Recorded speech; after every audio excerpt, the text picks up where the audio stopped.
Жанұяда 9 бала. Олардың жастарының қосындысы 117-ге тең.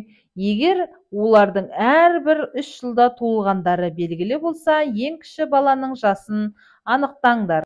Жанұяда 9 бала бар дейді. Олардың жастарының қосындысы 117-ге тең. Ондай болатын болса, әрбір 3 жылда туылған.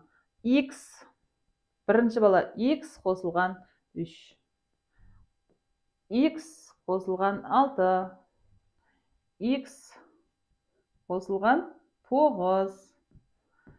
X қосылған 12. X қосылған 15. X қосылған 18. X қосылған 21. 1, 2, 3, 4, 5, 6, 7, 8. X қосылған 24. 9 баланың жастарының қосындысы 117. Мынандай теңдеу шықты. Ал енді X-тарды есептейік. 1, 2, 3, 4, 5, 6, 7, 8, 9X бар екен. 9X. Ал енді біздегі сандөрнекті жазып қояйық теңдіктің соңын. Сандөрнектерді есептейік.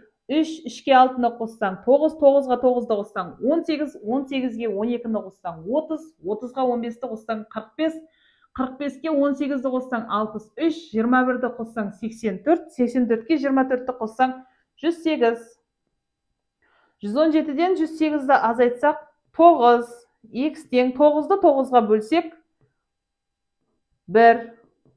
Сонда ең кіші баланың жасы 1-ге тең екен. Ал екінші бала 4-те, үшінші бала 7-де, төртінші бала 10-да, бесінші бала 13-те деген сияқты ары қарай кете береді екен. Міне осылай.